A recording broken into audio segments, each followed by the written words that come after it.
Okay, so this is chapter one for VSB 2006 Strategic Information Technology.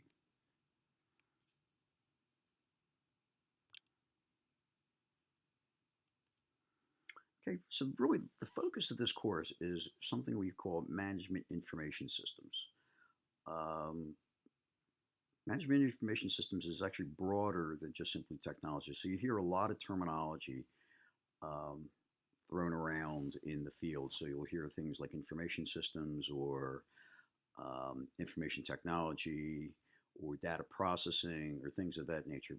Uh, Management information systems is actually think of it as a business function. So it's not a necessarily a thing. It's actually a combination of things. So it's a business function.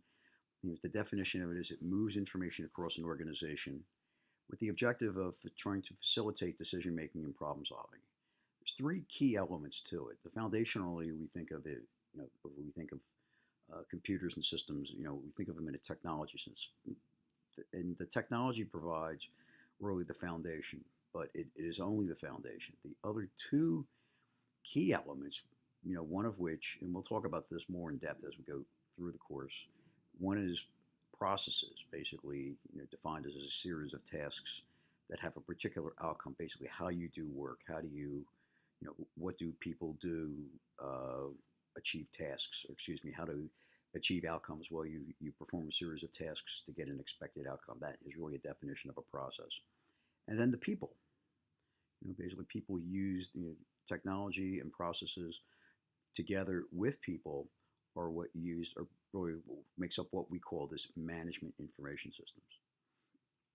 So at the highest level, organizations focus on a strategy. So if you look at the title of our course here, Strategic Information Systems, we're aligned. We're thinking of this management information system, this combination of elements in a strategic fashion. So that's really the overreaching, the goals and objectives of how to produce and how to sell products and or services depending upon the type of business you're in.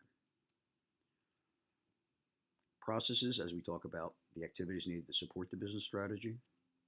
People, the individuals required to support the processes. And finally, the technology, which is the infrastructure to support both the people and the processes.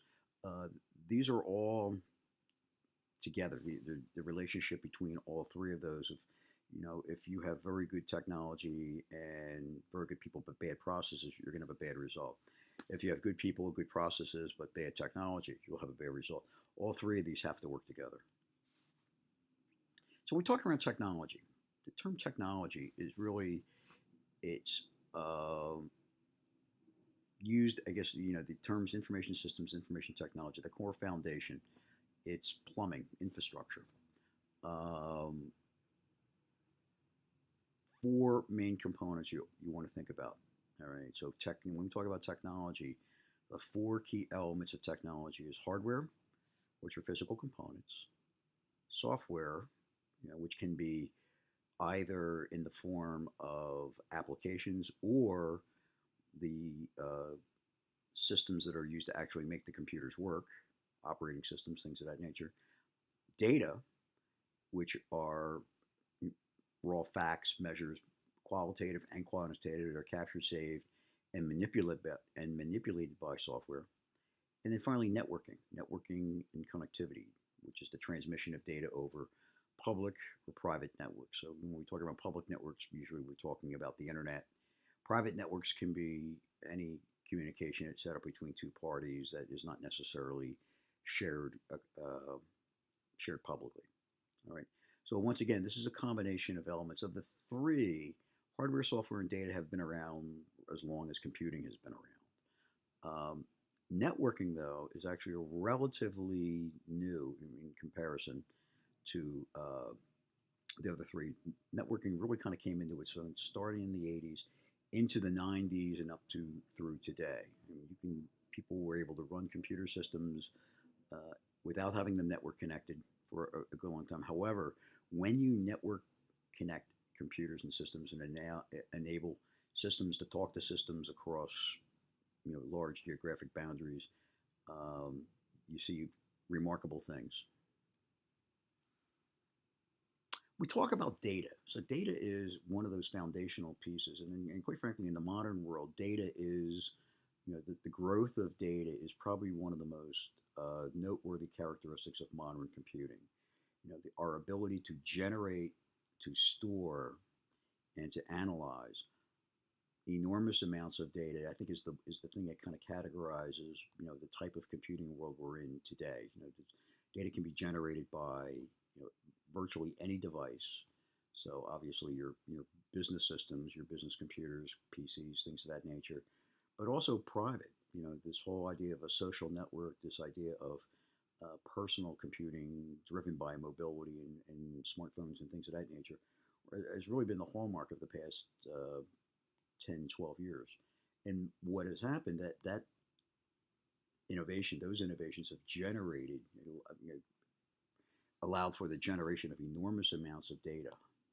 But data by itself is really is there are measures. They can be qualitative, they can be quantitative, but really you need to apply them into some sort of context or structure to make sense out of them. All right. So basically, if you look at, if you capture a series of measurements of temperature, you really, and then you look at those, it simply appears to be a string of numbers. What you do is you apply the context of this is a temperature for a particular date where it starts making sense. And that is really what happens as you go from data to information. All right, so this idea of, information as being data with context. The idea of the pyramid, if you look at the pyramid structure here, the data is, there is a reduction, excuse me, information is a reduction of data. All right.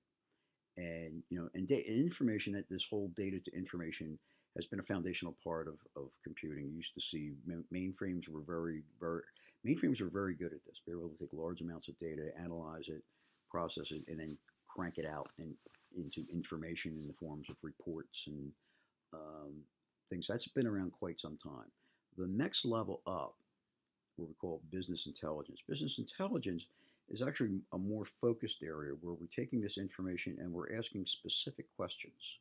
So, like, for example, if we wanted to know on a quarter by quarter basis, comparing the past 3 years of sales across different global sectors for a business, that would be something you would direct as a question you would deal with through business intelligence. All right, so it's in the information. So it's data information provides the context. Information to business intelligence answers specific questions. So, out of all of this, the answer to the question is somewhere in here. You have to kind of assemble it. So there's specific tools and there's specific capabilities and systems that are focused on that. And we will be talking about this downstream. And finally, at the top, we have knowledge. So knowledge is really a combination. It's a combination of information, gathered information, knowledge, understanding, expertise, intuition. Knowledge is what resides in people. All right. So one of the things that we're seeing is, and this is still very early, relatively early in the game, is this idea of being able to automate knowledge. So we talk around expert systems, we talk around machine learning and things of that nature. One of the things that enables that is once again, the ability to process large volumes of data gives us the ability to kind of, develop applications and systems that kind of resemble knowledge, not really knowledge in the human sense yet, but, kind of being able to emulate that. And, this is a huge area in terms of research, in terms of development, where a lot of the innovations we're going to be seeing over the next 5 to 10 years will be around kind of taking the information, the data information, that is accumulated, this large volume of ocean of stuff, and then be able to synthesize it and make it actionable through, in the form of knowledge. So one of the things we talk about, the world we live in is really driven by competition. So and competition is not a new thing. Competition has been around for some, very long period of time. And one of the focuses of competition was this idea of, how do you compete against other organizations?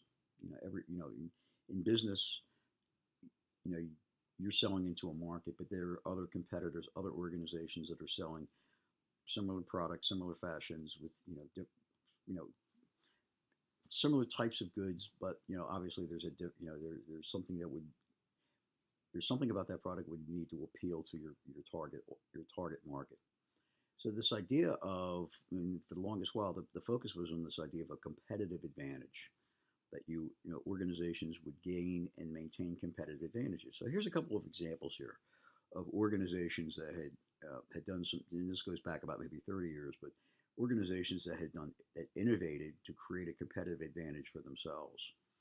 All right, so to start off with, we had United Airlines, which was their big innovation was this idea of a frequent flyer program where customers that would sign up for the program, if they would fly on United, the miles they would accumulate over trips would be accumulated and could ultimately be translated into trips or something of value downstream. So this program. So the idea was the idea if you were doing a lot of traveling, you would if you were signed up in the United frequent flyer program, your inclination would be to fly on United. So this was a pretty innovative thing. It really was very successful for United. It was emulated by other organizations as well. So pretty much every airline, you get to the point where every airline has a frequent flyer program. They have to be in order to compete with other airlines. But this was this was an innovative thing, and I think it really did, for a period of time, gave United a stronger position in the market. So if we look at in terms of consumer goods, so Sony, about 1981, Sony introduced the Sony Walkman. All right, so the Sony Walkman was a portable handheld stereo system. Had a pair of headphones, battery powered. You could fit in your pocket and could play tapes. And at the time, this was most stereo systems were something that was in your house, bolted to the floor, substantial size. So this was a pretty significant innovation, and really, Sony for the longest while was a leader in this personal entertainment business and ran this for a good long 20 years or something in those years. Other organizations came in, but it really was innovative. They had what they called first mover advantage. They were the first ones into that particular market, and they had that advantage, and they maintained it and sustained it. With Netflix, so Netflix originally was designed as a DVD delivery system. So back prior to that, what they were competing against was organizations like Blockbuster, which was a rental. You went to a store, you rented a tape or a DVD, and then you brought it back. Whereas with Netflix, their innovation was they would deliver the DVD via mail to your house. And he built they built a pretty sophisticated distribution system around this, and was actually they were very successful for a long period of time. They actually they were one of the major reasons why companies like Blockbuster went out of business. Blockbuster was another company that was in the rental business, movie rental business. So Netflix had a key, they had developed that particular model, and that was their advantage for a long period of time. And then Eastman Kodak was they were photographic equipment, photographic film for well through large part of the 20th century. Dominated the market. There were some, at some points there were some competitors international, like there were some Japanese companies that were in that market. They dominated the film industry, and actually they invented the digital camera in '75. However, they chose not to pursue it. Basically, they did not. They let other organizations kind of run with it, innovate with it, and then basically they ultimately the old photographic market, with film and pictures and developing a film, went away and was replaced by digital. So, but for the longest while, Eastman Kodak had a clearly defined competitive advantages in that market. One of the things that's happened though is that if you look at each of these scenarios, there was a time, it was a cycle. So organizations were able to create a competitive advantage and could sustain it for some period of time. Maybe it wasn't maybe like Kodak where they had a 20 or 30 or 50 year uh, dominance in the industry, but you could have a pretty good position 10, maybe 15, maybe 20 years, depending upon the market and depending upon the product. However, what's happened is with information technology, all these advantages are getting rapidly eroding. So what happens is one of the hallmarks of 21st century business is that this idea of what we call hypercompetition, where your life cycles are shrunk and competitive advantages are fleeting and not sustainable. All right. So the idea is that you know organizations have to be are operating in a whole new kind of world where where traditional approaches of approaching markets and trying to defend markets really is seriously challenged. So this idea, and a lot of this is being driven by information technology, because technology has the ability to impact the way people interact. The connections with customers, the way work is done, the way businesses processes are executed. Information technology has had a huge impact on all of that.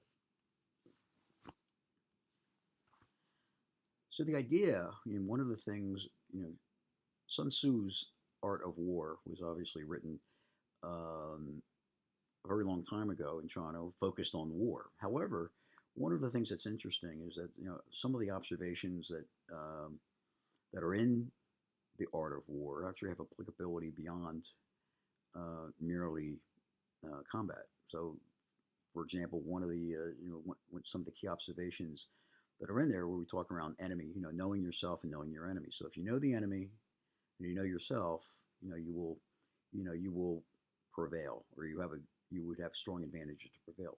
If you know yourself but not the enemy, um, probably you will have some victories, but will also suffer defeats. So it's basically a balance. If you know neither yourself nor your enemy, basically you will lose every battle. So the idea of this idea of knowledge of yourself, knowledge of your opponents, your environment, your situation is really the idea of how do you approach this stuff strategically. And what we're seeing now is really a focus on information technology, using information technologies strategically to gain competitive advantages. Understanding that they're not sustainable, that it has to be that those will be driven on an ongoing change will occur on an ongoing basis, not an iterative basis, but an ongoing basis.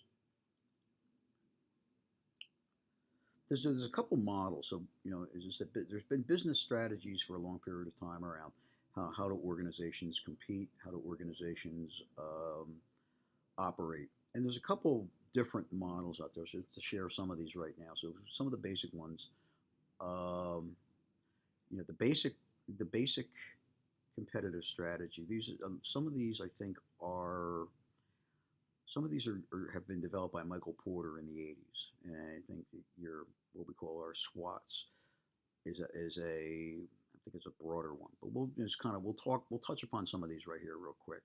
So the idea of the competitive strategies of cost versus differentiation, the three competitive strategies is one model. Another one, the five forces, which was developed by Michael Porter. Um, Another one that was also developed by Michael Porter, value chain analysis, which identifies opportunities for to optimize business processes to align a structure to create a business structure that it will optimize business process execution. And then finally, a model what we call SWOT, strengths, weaknesses, opportunities, threats, basically evaluating internal and external opportunities, and threats and balancing things out. So the generic model. So this is Porter. Michael Porter is from I believe he's out of Harvard, um, and he's developed a number of different research projects involving business strategy. So His first strategy he really had focused on was his idea of a generic strategy, and basically said that organizations will really the advantages they try to focus on. There's only a couple. Either you are a cost leader and focus on low cost, or you focus on the uniqueness of your product, a differentiation. All right. So the idea of if you are targeting low cost, you do what you can. You will compete in the market on using costs. And then if you're not using cost, then you have to have some unique quality, some differentiating quality, unique quality to your product in order to in order to compete in the market. And then this is also applicable across. You can either compete on a broad basis across an industry, or you can focus. You have situations where organizations will focus only on a narrow market. But pretty much, it's a fairly simple. This whole idea of organizations will compete only in certain ways and compete in areas where they will be where they feel they can be successful. Now, Porter also developed another model where um, he calls it the value chain. All right. So really, if you look at businesses, the way businesses used to be run, they were pretty much hierarchical, top-down organizations with a lot of specialization in each of the top-down sections. So you would have an organization that would create you have an executive at the top, then you would have different divisions, and within each division you would have different operational pieces, and they would go as many levels down, 5, 6, 7, 8, 9, depending upon the size of the organization.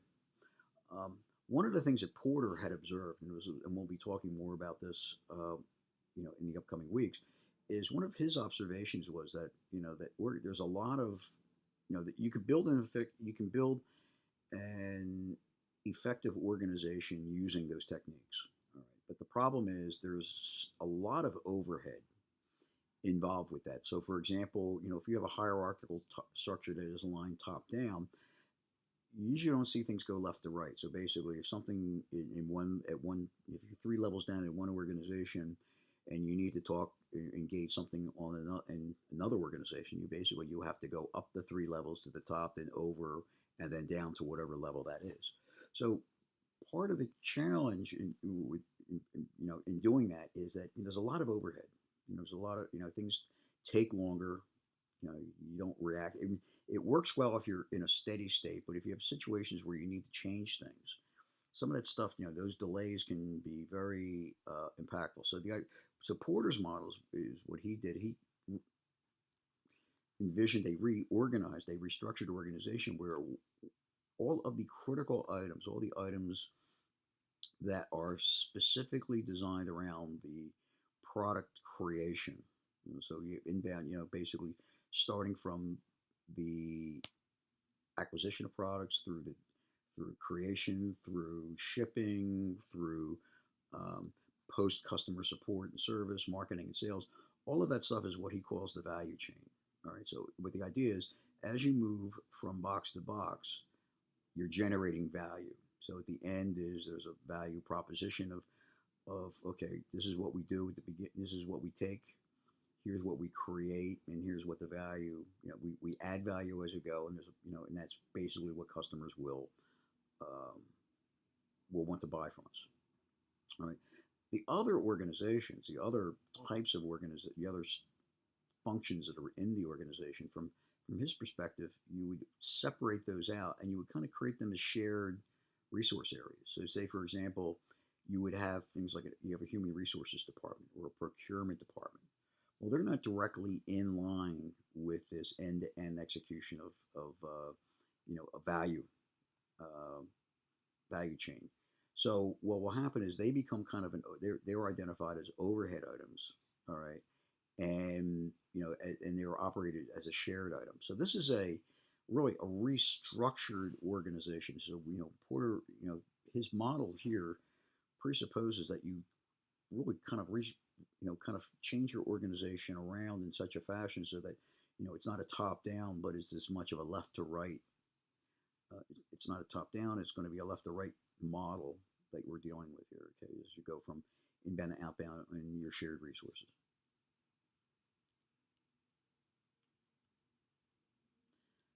See, Porter also developed another model of how organizations compete. A little more sophisticated than his first model. Pretty simple. You compete either on price or differentiation. And what he describes is a world in which you've got an organization will have it will compete directly against other companies, but then there's other factors that come into play. And those factors make up what he calls the five forces. So we've got if you look at kind of a company, they have to be concerned about their buyers, basically the customers. When we say buyers, those are the customers. So the idea is you want to be focused on what, basically who your end markets are and what, basically what they want to buy and what they will buy for, what they will buy at the price. You need to be concerned about the suppliers on the front end, basically the organizations that provide the raw materials and services that you need to, execute and drive your value chain. So, they carry a force and an influence. And then you have a couple of other ones. So you've got this idea of a new entrant. So, if you're selling a product and, you're have an established position in the market, there's always the possibility another organization could come in, another company could decide to move into that space. So, so the idea is that you want to create your strategy such that if should that would happen, can you create barriers? Can you create advantages that would prevent that or reduce the risk of that? All right, so that's what we call threat of a new entrant. And then finally, or also, we have in a similar fashion a substitute product. So this is a company. This is a product. All right. So there's an idea of somebody could come up, add functionality to a product, which would make it a potential substitute for products you already have. So that's something to be concerned about as well. So that's these two they're kind of similar, but they also have particular focus areas that make them distinct. All right. So these five, the combination of these five items here, make up what Porter calls the five forces. So what for each one of these, the objective is to manage and control. So for a new entrant, you want to reduce the threat of the new entrant.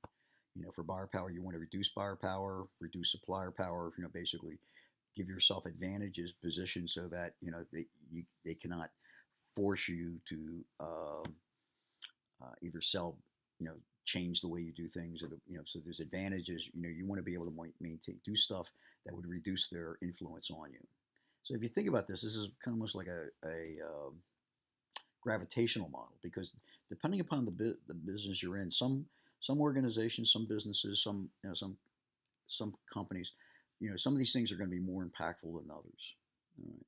But it's really what Porter says is that what organizations strive to do is balance all of these. So ultimately, you live in a world in which these different forces are kind of working in different ways against you, and you have to really be able to and competition is based upon how do you understand and deal with all of these different items. And that is chapter 1. So we will be picking up on some of these other themes as we go through this over the next couple chapters.